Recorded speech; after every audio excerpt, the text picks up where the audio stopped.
हाय दोस्तों, alpha classes के इस सेशन में आपका एक बार फिर स्वागत है। पिछले वाले वीडियो में हम लोगों ने परमाणु के विभिन्न मॉडलों का बहुत ही बारीकी से अध्ययन किया था।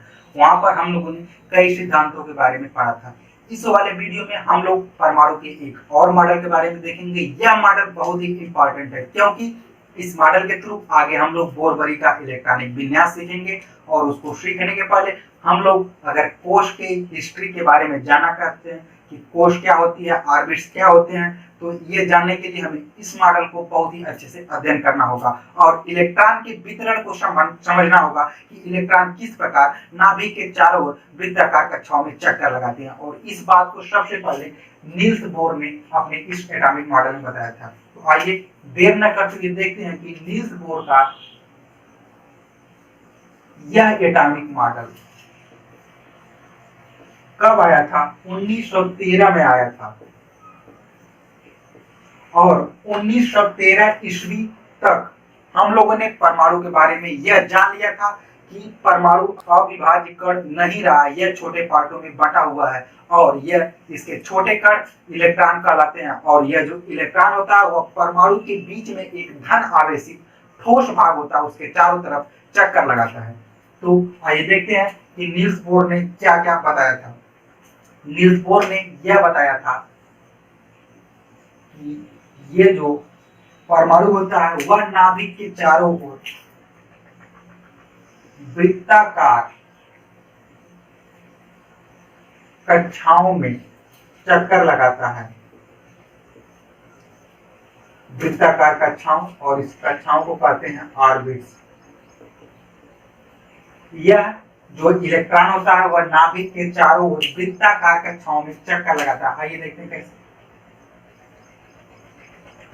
यह बीच का जो परमाणु का छोटा वाला भाग होता है जिसको कहा जाता है नाभिक।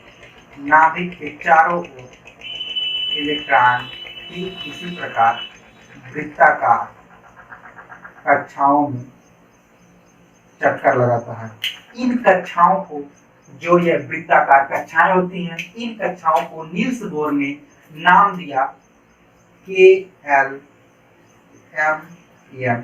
उन्होंने कहा कि यह जो वृत्ताकार कक्षाएं होती हैं इनका इन्होंने नामकरण किया KLMN और बताया कि हर एक कक्षा का एक निश्चित ऊर्जा स्तर होता है। हर एक कक्षा का एक निश्चित ऊर्जा स्तर होता है।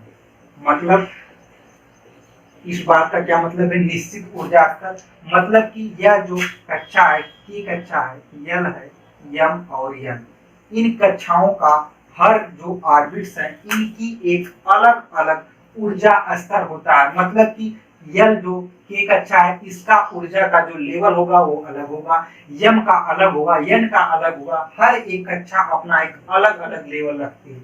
इन्होंने यह भी बताया कि जो कक्षा नाभिक के सबसे करीब होगी, यानी कि यह नाभिक रहा, नाभिक की जो सबसे पास वाली कक्षा की है उसका ऊर्जा स्तर सबसे कम होगा, यानी कि सबसे निम्न ऊर्जा स्तर वाली कक्षा होगी। जो सबसे दूर होगी वह सबसे उच्च ऊर्जा स्तर वाली कक्षा होगी। तो सबसे दूर वाली कक्षा यन हो गए, इसका ऊर्जा स्तर सबसे उच्च होता है। माइंड में हमेशा याद रखिए कि जो नाभिक के सबसे पास है इसका ऊर्जा स्तर सबसे कम होता है। तो अब इन्होंने बताया कि वृत्ताकार कक्षाओं में इलेक्ट्रॉन चक्कर लगाता है और इन कक्षाओं को KLMN से डिनोट करते हैं जिनका एक निश्चित ऊर्जा स्तर होता है। इसके बाद इन्होंने बताया कि अब ये इन ऊर्जा स्तर जो इनका निश्चित होता है, तो इलेक्ट्रॉन जब एक ऊर्जा स्तर से दूसरी ऊर्जा स्तर में ट्रांसफर करता है, यानी कि यही इलेक्ट्रॉन जब K से L में गया या फिर कोई इलेक्ट्रॉन N से M में आया, जब भी इलेक्ट्रॉन एक कक्षा से दूसरी कक्षा में ट्रांसफर होता है तो उस समय वह ऊर्जा का अवशोषण करता है या फिर ऊर्जा का उत्सर्जन करता है। ऊर्जा का अवशोषण या उत्सर्जन करता है। और ऐसा वह कब करता है? जैसे मान लीजिए कि इलेक्ट्रॉन को E से दिखाते हैं, यह इलेक्ट्रॉन है। जब यह इलेक्ट्रॉन क्या करेगा, अपनी K कक्षा से L की तरफ गमन करेगा, यानी कि K से L की तरफ जाएगा, तो इस अवस्था में अगर यह यहाँ आ रहा है तो इस अवस्था में यह ऊर्जा का अवशोषण करेगा। ऊर्जा का अवशोषण कब करेगा, यानी कि ऊर्जा का अवशोषण उस अवस्था में करेगा जब नीचे से ऊपर की ओर जाएगा, अपनी निचली कक्षा से ऊंची वाली कक्षा में जाएगा। ऐसी अवस्था में यह इलेक्ट्रॉन ऊर्जा का एब्जॉर्प्शन करेगा, एब्जॉर्प्शन करेगा। और ऊर्जा का उत्सर्जन कब करेगा, जब वह ऊर्जा का उत्सर्जन तब करेगा जब ऊपरी किसी कक्षा से निचली कक्षा में आ जाए, ऊंचे से नीचे की ओर आते समय वह ऊर्जा का इमिशन करेगा। अब ऐसा क्यों करता है, इस बात को जान लीजिए। जब भी कोई आदमी मान लीजिए काफी गरीब है, निर्धन व्यक्ति है, अगर उसको बहुत सारा पैसा दे दिया जाए, यानी कि उसकी लॉटरी लग जाए, तो ऐसी अवस्था में वह क्या करेगा, तुरंत पहले मार्केट की तरफ भागेगा, किसी होटल किसी रेस्टोरेंट में जाएगा, अपनी भूख मिटाएगा, अपने लिए तमाम कपड़े शॉपिंग मॉल से खरीदेगा। मतलब पैसा पाने के बाद वह यहाँ वहां कूदना शुरू हो गया, कूदना शुरू हो गया ना। ठीक उसी प्रकार यहाँ इलेक्ट्रॉन के पास है, जब भी इलेक्ट्रॉन ऊर्जा को अपने अंदर अवशोषित कर लेता है, ऊर्जा को सोख लेता है, ऐसी अवस्था में वह ऊपर की तरफ भागता है। और जब वो उसके अंदर से वही ऊर्जा निकल जाती है, वही पैसा छीन लिया जाता, वह फिर शांत पड़ जाता है, तब वो कहीं जाएगा, नहीं जाएगा। जब उसके अंदर से वही ऊर्जा उत्सर्जित हो जाती है इलेक्ट्रॉन के अंदर से, तो वह फिर क्या करता है, निचले कक्षा में गिर जाता है, वह फिर निचले कक्षा में गिर जाता है। तो ये हो गई कि ऊर्जा का अवशोषण कब करता है और ऊर्जा का उत्सर्जन कब करता है। इसके साथ अब यह देखते हैं कि यह इलेक्ट्रॉन जो है यह क्या करता है, ऊर्जा का अवशोषण निम्न से उच्च कक्षा में जाते क्रम करता है, और उच्च से जब निम्न की तरफ आता है तो ऐसी अवस्था में यह क्या करता है, ऊर्जा का उत्सर्जन करता है। इसके साथ ही अब यह देखें थे एक क्वेश्चन पिछले वाले परमाणु मॉडल में बना था, जो पिछले वाले अर्नेस्ट रदरफोर्ड का परमाणु मॉडल था, उसकी यह कमी थी कि वह परमाणु मॉडल यह नहीं डिस्क्राइब कर सका कि यह जो नाभिक है यह पॉजिटिव है और उसके साथ इलेक्ट्रॉन है यह नेगेटिव है। पॉजिटिव और नेगेटिव यानी कि धनावेशित और ऋणावेशित कण को जब भी आपस में लाया जाएगा वह एक दूसरे के साथ सट जाएंगे, आकर्षित हो जाएंगे, एक दूसरे के काफी समीप चले जाएंगे। तो उन्होंने बताया कि चूंकि बीच में अगर धनावेशित भाग है और इलेक्ट्रॉन ऋणावेशित है, तो क्वेश्चन यह उठा कि यह दोनों एक दूसरे से समीप क्यों नहीं जाते हैं। तो इस बात को बताने में उनका रदरफोर्ड का जो परमाणु मॉडल था वह असफल हो गया, और उस मॉडल की इस कमी को यह वाला मॉडल नील्स बोर का परमाणु मॉडल दूर किया। इन्होंने बताया कि इलेक्ट्रॉन और नाभिक एक दूसरे के साथ स्थिर वैद्युत आकर्षण बल यानी कि इलेक्ट्रोस्टैटिक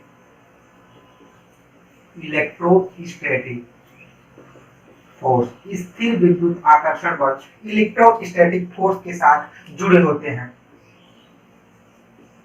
स्थिर वैद्युत आकर्षण बल, और यह स्थिर वैद्युत आकर्षण बल क्या करता है, क्योंकि यह वृत्ताकार मार्ग पर चक्कर करता है। जब भी कोई वस्तु वृत्ताकार मार्ग पर चक्कर करती है तो उसका एक अपकेंद्री बल होता है जो उस वस्तु को बाहर की तरफ धकेलता है। तो जो अपकेंद्री बल बाहर की तरफ धकेल रहा है और इलेक्ट्रोस्टैटिक फोर्स क्या करता है, इसको आपस में समीप लाता है। तो यह दोनों बल एक बाहर की तरफ धकेलता है, एक अंदर की तरफ धकेलता है। ये बाहर धकेल रहा है और दूसरा वाला क्या कर रहा है, अंदर की तरफ धकेल। अरे अगर यह जितना बाहर धकेल रहा है यह उतना अंदर धकेल रहा है, मतलब कि यह चीज वहीं की वहीं पड़ी रह गई। वहीं की वहीं जब पड़ी रहेगी तो जिस प्रकार यह अपने मार्ग पर चक्कर लगाती है उसी प्रकार यथावत चक्कर लगाती रहेगी, क्योंकि जितना बल इधर बाहर लग रहा है उतना बल इधर अंदर नाभिक की तरफ लग रहा है, जिसके कारण वह समान अपनी उसी कक्षा में चक्कर लगाता रहेगा। तो इस बात का इन्होंने बढ़िया से इनका यह परमाणु मॉडल नील्स बोर का डिस्क्राइब करता है।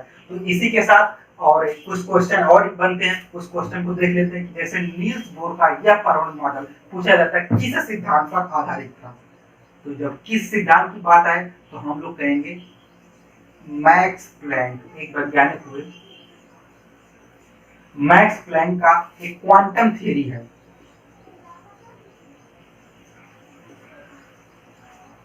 मैक्स प्लैंक का एक क्वांटम थ्योरी है। यह थ्योरी क्या कहती है, प्लैंक का क्वांटम सिद्धांत इस नाम से भी जाना जाता है। यह थ्योरी हमें यह बताती है कि जब भी किसी विकिरण या ऊर्जा का अवशोषण या उत्सर्जन होता है, जब भी किसी विकिरण या ऊर्जा का अवशोषण या उत्सर्जन होता है, अवशोषण मतलब वह सोखती है या फिर उत्सर्जन मतलब अपने से बाहर निकलती है। जैसे मान लीजिए यह कोई ऊर्जा है, जब भी इसका उत्सर्जन होगा या फिर इसका अवशोषण होगा। इस अवस्था में क्या होता है, यह जो ऊर्जा है यह एक बंडल के रूप में निकलती है। यह नहीं कि यहाँ से लगातार ऐसे निकलती रहेगी, ना ना ना, यह जो सूर्य से प्रकाश भी निकलता है यह भी छोटे छोटे, बहुत छोटे छोटे बंडल्स के रूप में, बहुत छोटे छोटे बंडल्स के रूप में यह प्रकाश निकलता रहता है। या फिर जब भी अवशोषण होता है तो ऊर्जा का अवशोषण छोटे छोटे बंडल या पैकेट्स के रूप में होता है।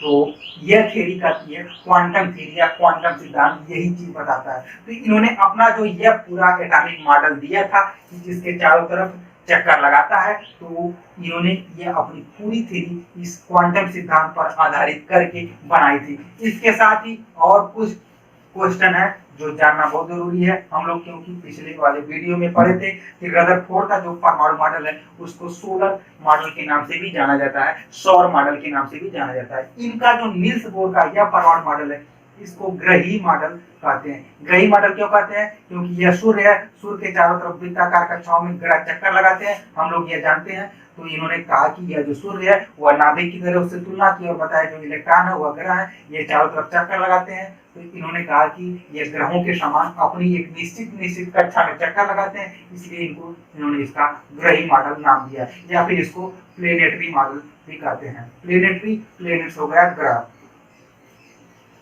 तो जितने प्रकार के क्वेश्चन नील्स बोर के इस एटॉमिक मॉडल से बन सकते थे वो सारे के सारे मैंने डिस्क्राइब किया। साथ में पूरा परमाणु मॉडल एक कुछ सेलेक्टेड पॉइंट्स के थ्रू आपको समझा दिया। अगर आपने यह मॉडल पूरा समझ लिया है तो वीडियो को पॉज करिए और स्क्रीनशॉट इसका ले लीजिए, ताकि जब भी दिमाग से उतरने की कोशिश करें आप अगर ये पॉइंट माइंड में रख लेंगे तो पूरी बात अपने आप आपके दिमाग में तुरंत ही अपलोड हो जाएगी। इसी के साथ हम जानते हैं कि कोई भी मॉडल फ्लॉप कब होता है, जब उसके अंदर कोई कमी पाई जाती है या फिर किसी क्वेश्चन का जवाब देने में वह मॉडल असक्षम हो जाता है, सक्षम नहीं हो पाता।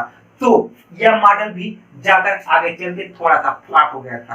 तो जानते हैं कि यह मॉडल फ्लॉप क्यों हुआ था, तो आइए देखते हैं। फ्लॉप यह इसलिए हुआ था, जब भी बात किया जाए बोर के परमाणु मॉडल की कमी के बारे में, तो इसकी सबसे मुख्य जो कमी थी वह कमी यह थी कि यह मॉडल जटिल परमाणुओं की व्याख्या करने में, जटिल परमाणु क्या होते हैं, हर एक बात को बहुत ही अच्छे से समझिएगा। यह मॉडल जटिल परमाणु की व्याख्या करने में असफल हो गया। मतलब कि सरल परमाणु, देखते हैं कि सरल परमाणु क्या होते हैं। सरल परमाणु वह परमाणु होते हैं जिन परमाणु के पास बहुत ही कम इलेक्ट्रॉन होते हैं, यानी कि कम इलेक्ट्रॉन होंगे तो उनके बारे में यह आसानी से बता देगा। जैसे कि हमारा हाइड्रोजन परमाणु, हाइड्रोजन के पास एक इलेक्ट्रॉन, तो यह उसकी व्याख्या तो बहुत अच्छे से कर सकता था। लेकिन कोई जटिल परमाणु, जैसे हमारे ऐसे परमाणु जिसके पास कई सारे इलेक्ट्रॉन होते हैं, जो जिनका वितरण अन्य कक्षाओं में होता है, तो ऐसे परमाणु की व्याख्या करने में यह मॉडल इनका असफल हो गया। और इसके साथ ही दो बातें और हैं, एक हम बता देते हैं, वैसे उतना इंपॉर्टेंट तो नहीं है लेकिन अपने माइंड में रखे रहिए, कहीं भी क्वेश्चन आ सकता है। यह जो परमाणु मॉडल है वह जीमन इफेक्ट और स्टार्क इफेक्ट, इन दोनों इफेक्ट को बताने में भी असफल हो गया। तो सबसे जो मुख्य बात है कि यह जटिल परमाणु की व्याख्या करने में असफल था, इसी के कारण यह जो मॉडल सक्सेस नहीं हो पाया। और इसके साथ ही एक और मॉडल आया।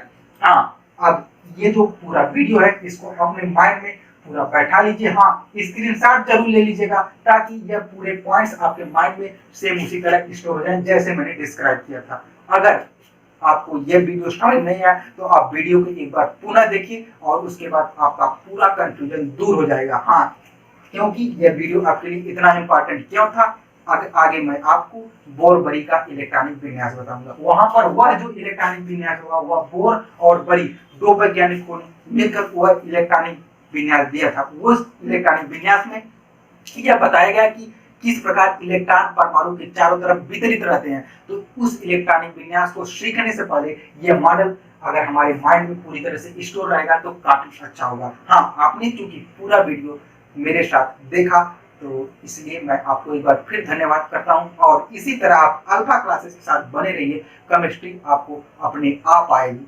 ठीक है, और वीडियो देखने के लिए धन्यवाद।